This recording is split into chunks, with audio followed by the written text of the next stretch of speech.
طب نبی صلی اللہ علیہ وآلہ وسلم سے 100 بیماریوں کا علاج۔ دل کی کمزوری کا علاج۔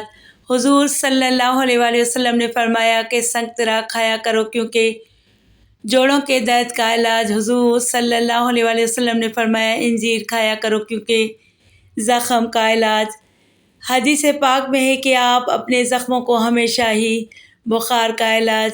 حضور پاک صلی اللہ علیہ وآلہ وسلم کو جب بھی بخار ہوتا تو آپ پانی سے بسم اللہ الرحمن الرحیم السلام علیکم۔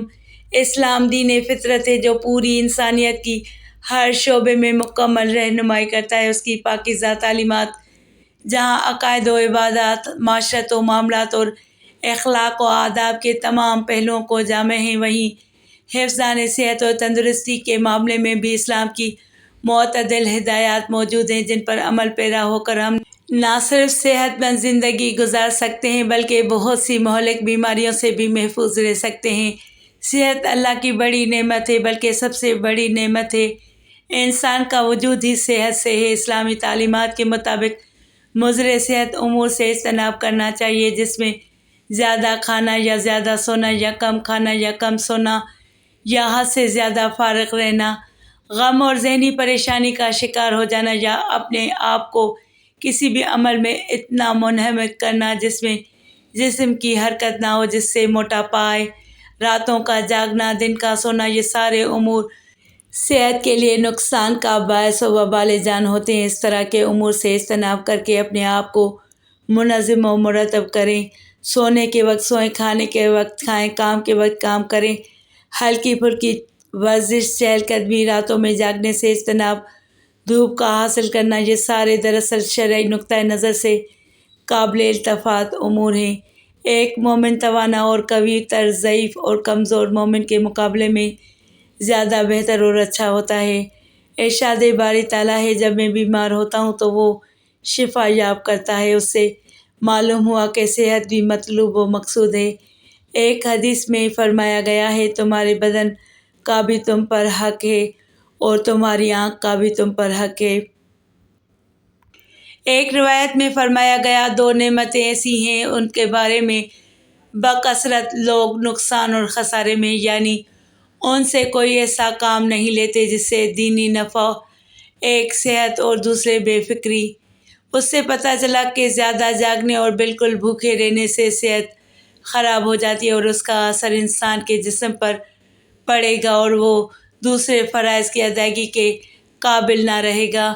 صحت دنیا کے ان چند بیش قیمت نعمتوں میں شمار ہوتی ہے کہ جب تک یہ قائم ہے ہمیں اس کی قدر نہیں ہوتی، مگر جو ہی یہ ہمارا ساتھ چھوڑ دیتی ہمیں فوراً احساس ہوتا ہے کہ یہ ہمارے دیگر نعمتوں سے کہیں زیادہ قیمتی تھی۔ جب ہم مختلف پیچیدہ امراض اور مہلک بیماریوں کو دیکھتے ہیں تو احساس ہوتا ہے کہ ہماری صحت اللہ تعالیٰ کا خصوصی کرم اور بہت بڑا احسان ہے، لیکن اس کے باوجود اکثر افراد اس نعمت عظمیٰ کی قدر نہیں کرتے۔ جیسا کہ نبی کریم صلی اللہ علیہ وآلہ وسلم نے پیش گوئی فرمائی، 2 نعمتوں کے حوالے سے عموماً لوگ دھوکے میں مبتلا ہوتے ہیں، صحت اور فراغت۔ ایک روایت میں ہے کہ ایک صحابی رسول صلی اللہ علیہ وآلہ وسلم نے نبی کریم صلی اللہ علیہ وآلہ وسلم سے عرض کیا کہ نمازوں کے بعد کیا دعا مانگوں؟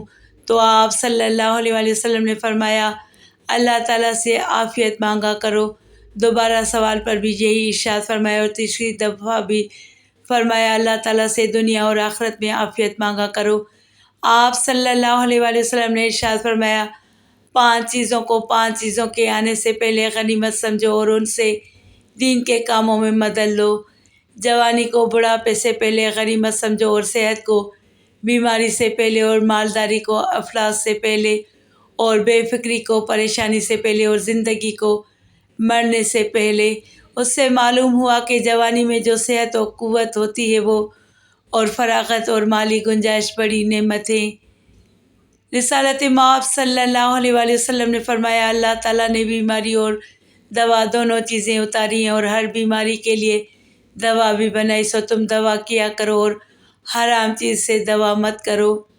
اس سے پتہ چلا کہ صحت بھی مطلوب و مقصود ہے۔ مضر صحت امور سے اجتناب اور گریز مضر صحت امور چیزوں سے احتراز کرنا چاہیے۔ اگر انسان اپنے آپ کو صحت مند اور توانا رکھنا چاہتا ہے تو اسے رسالت مآب صلی اللہ علیہ وآلہ وسلم کے بتائے ہوئے طریقوں کو اپنانا ہوگا۔ صبح جلدی اٹھنا، مسواک کرنا، جب بھوک لگے تب کھانا، پیٹ بھرنے سے قبل کھانا چھوڑ دینا یعنی کہ بھوک رکھ کر کھانا، سادہ غذا کا استعمال کرنا، صبح فجر کی نماز کے بعد واک کرنا، دوپہر کے کھانے کے بعد آرام کرنا، رات کے کھانے کے بعد چہل قدمی کرنا، کھانا کھانے سے قبل ہاتھوں کو دھونا، پانی کو 3 سانسوں میں پینا، پانی بیٹھ کر پینا، دسترخوان بچھا کر کھانا کھانا، پلیٹ وغیرہ اچھی طرح صاف کرنا، کھانے کے بعد ہاتھوں کی انگلیوں کو چاٹنا، نشاور اور مضر صحت چیزوں سے اجتناب کرنا وغیرہ۔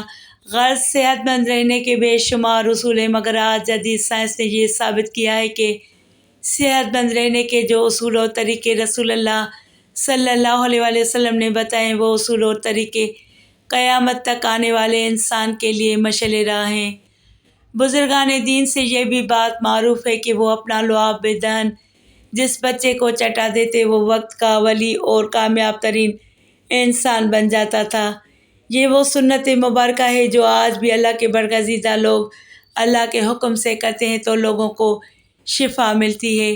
اللہ کے محبوب نبی حضرت محمد صلی اللہ علیہ وآلہ وسلم بچوں کی پیدائش پر گھٹی کے طور پر اپنا لعاب دہن انہیں چٹاتے تو ہر وہ بچہ اپنے عہد کا سب سے مقبول اور علم و شجاعت میں یکتا ہوا جس کو یہ نعمت محمدی صلی اللہ علیہ وآلہ وسلم حاصل ہوئی۔ سرکار دو عالم بیماروں کو دم فرماتے اور ان کے زخموں پر لعاب مبارک لگاتے تو ان کے زخم فوری ٹھیک ہو جاتے۔ اس ضمن میں بخاری، مسلم سمیت دیگر کتب میں مستند احادیث موجود ہیں۔ آقا دو جہاں صلی اللہ علیہ وآلہ وسلم اپنا مبارک لعاب دہن اپنی انگشت شہادت سے زمین پر ملتے اور اسے منجمد کر کے بیمار شخص کی تکلیف کی جگہ پر رکھتے اور اللہ تعالیٰ سے اس کی شفا یابی کی دعا فرماتے۔ اس دعا کا ذکر حضرت عائشہ رضی اللہ تعالیٰ عنہ یوں بیان فرماتی ہیں، جب کوئی انسان تکلیف میں ہوتا یا اس کو کوئی زخم ہوتا تو حضور نبی کریم صلی اللہ علیہ وآلہ وسلم اپنا لعاب دہن صاف مٹی کے ساتھ ملا کر لگاتے اور اس کی شفا یابی کے لیے یہ مبارک الفاظ دہراتے۔ حافظ ابن حجر عسقلانی رحمۃ اللہ تعالیٰ علیہ لکھتے ہیں کہ حضور نبی اکرم صلی اللہ علیہ وآلہ وسلم کے الفاظ ہم میں سے کسی کے لعاب دہن سے ثابت ہوتا ہے کہ آپ صلی اللہ علیہ وآلہ وسلم دم فرماتے وقت مبارک لعاب دہن لگایا کرتے تھے۔ امام نووی رحمۃ اللہ تعالیٰ علیہ فرماتے ہیں، اس حدیث کا مطلب ہے کہ نبی اکرم صلی اللہ علیہ وآلہ وسلم اپنا لعاب دہن اپنی انگشت شہادت پر لے کر زمین پر ملتے اور اسے منجمد کر کے اسے تکلیف یا زخم کی جگہ پر ملتے اور ملتے ہوئے حدیث میں مذکورہ بالا الفاظ ارشاد فرماتے۔ امام قرطبی رحمۃ اللہ تعالیٰ علیہ کا فرمان ہے، اس حدیث سے ہر بیماری میں دم کرنے کا جواز ثابت ہے اور اس سے ظاہر ہوتا ہے کہ صحابہ کرام رضی اللہ تعالیٰ عنہ کے درمیان یہ امر عام اور معروف تھا۔ انہوں نے یہ بھی کہا کہ نبی اکرم صلی اللہ علیہ وآلہ وسلم کا اپنی انگلی مبارک زمین پر رکھنا اور اس پر مٹی ڈالنے سے یہ بات ثابت ہوتی ہے کہ دوران دم ایسا عمل کرنا درست اور جائز ہے۔ اسلام میں ایک مکمل ضابطہ حیات ہے اور نبی اکرم صلی اللہ علیہ وآلہ وسلم کی تعلیمات میں ہمیں ہر ایک بیماری کا علاج ملتا ہے۔ حضور صلی اللہ علیہ وآلہ وسلم نے اپنی حیات مبارکہ میں جہاں روحانی اور باطنی بیماریوں کے حل تجویز فرمائے ہیں، وہیں جسمانی اور ذہنی امراض کے لیے بھی اس قدر آسان اور نفع بخش ہدایت دی کہ دنیا چاہے جتنی بھی ترقی کر لے لیکن ان سے نہ رفع نہیں کر سکتی۔ جوڑوں کے درد کا علاج، حضور صلی اللہ علیہ وآلہ وسلم نے فرمایا انجیر کھاؤ کیونکہ یہ بواسیر کو ختم کرتی ہے اور جوڑوں کے درد میں مفید ہے۔ دل کی کمزوری کا علاج، رسول اللہ صلی اللہ علیہ وآلہ وسلم نے فرمایا تم لوگ سنگترا استعمال کیا کرو کیونکہ یہ دل کو مضبوط کرتا ہے۔ زخم کا علاج، حضرت سہل رضی اللہ تعالیٰ عنہ فرماتے ہیں کہ اللہ کی قسم مجھے اچھی طرح یاد ہے کہ رسول اللہ صلی اللہ علیہ وآلہ وسلم کے زخموں کو کس نے دھویا تھا اور کون ان پر پانی ڈال رہا تھا اور جس دوا سے آپ صلی اللہ علیہ وآلہ وسلم کا علاج کیا گیا۔ انہوں نے بیان کیا کہ حضرت فاطمہ رضی اللہ تعالیٰ عنہ رسول اللہ صلی اللہ علیہ وآلہ وسلم کی صاحبزادی خون کو دھو رہی تھیں۔ حضرت علی رضی اللہ تعالیٰ عنہ ڈول سے پانی ڈال رہے تھے۔ جب حضرت فاطمہ رضی اللہ تعالیٰ عنہ نے دیکھا کہ پانی سے خون اور زیادہ نکل رہا ہے تو انہوں نے چٹائی کا ایک ٹکڑا لے کر جلایا اور پھر اسے زخم پر چپکا دیا، جس سے خون کا آنا بند ہو گیا۔ اسی دن نبی کریم صلی اللہ علیہ وسلم کے آگے کے دندان مبارک شہید ہوئے تھے۔ آپ صلی اللہ علیہ وسلم کا چہرہ مبارک بھی زخمی ہو گیا تھا۔ رسول اللہ صلی اللہ علیہ وسلم کو جب بھی کوئی کانٹا چبھتا تو آپ صلی اللہ علیہ وسلم مہندی کا استعمال کرتے۔ حضرت ابو ہریرہ رضی اللہ تعالیٰ عنہ فرماتے ہیں کہ حضور صلی اللہ علیہ وسلم نے فرمایا، جو شخص لا حول ولا قوت الا باللہ پڑھے گا تو اس کے لیے 99 بیماریوں کا علاج ہے، جن میں سب سے چھوٹی رنج ہے۔ حضرت ابو موسیٰ عبداللہ رضی اللہ تعالیٰ عنہ بیان کرتے ہیں کہ ہم نبی کریم صلی اللہ علیہ وسلم کے ساتھ ایک سفر میں تھے تو آپ صلی اللہ علیہ وسلم نے فرمایا، اے عبداللہ بن قیس، کیا میں تمہیں جنت کے خزانوں سے ایک خزانے کے بارے میں آگاہ نہ کروں؟ میں نے کہا، کیوں نہیں یا رسول اللہ صلی اللہ علیہ وسلم، ضرور بتلائیے۔ آپ صلی اللہ علیہ وسلم نے فرمایا، لا حول ولا قوت الا باللہ کہو، بخار کا علاج۔ رسول اللہ صلی اللہ علیہ وسلم نے فرمایا، تم میں سے جب کسی کو بخار آئے تو سحری کے وقت ٹھنڈا پانی اس کے بدن پر 3 رات تک چھڑکا جائے۔ نبی کریم صلی اللہ علیہ وسلم ایک اعرابی کی عیادت کے لیے تشریف لے گئے۔ آپ صلی اللہ علیہ وسلم جب بھی کسی مریض کی عیادت کے لیے جاتے تو فرماتے، کوئی حرج نہیں ہے، انشاءاللہ یہ بخار گناہوں کو دھو دے گا۔ آپ صلی اللہ علیہ وسلم نے اس اعرابی سے بھی یہی فرمایا کہ کوئی حرج نہیں، انشاءاللہ یہ بخار گناہوں کو دھو دے گا۔ اس نے اس پر کہا کہ آپ کہتے ہیں کہ گناہوں کو دھونے والا ہے، یہ تو نہایت شدید قسم کا بخار ہے۔ بخار ایک بوڑھے کھوسٹ پر زور مار رہا ہے جو قبر کی زیارت کرائے بغیر نہیں چھوڑے گا۔ آپ صلی اللہ علیہ وسلم نے فرمایا، تو پھر یوں ہی ہوگا۔ معدے کی صفائی۔ حضور صلی اللہ علیہ وسلم نے فرمایا کہ انار کو اس کے اندرونی چھلکے سمیت کھاؤ، کیونکہ یہ معدے کی صفائی کرتا ہے۔ پیٹ کے کیڑوں کا علاج۔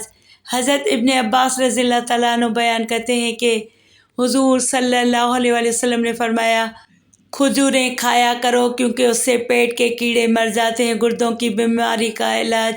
حضور صلی اللہ علیہ وسلم نے فرمایا، پہلو کے درد کا سبب گردے کی نس ہے، جب وہ حرکت کرتی ہے تو انسان کو تکلیف ہوتی ہے۔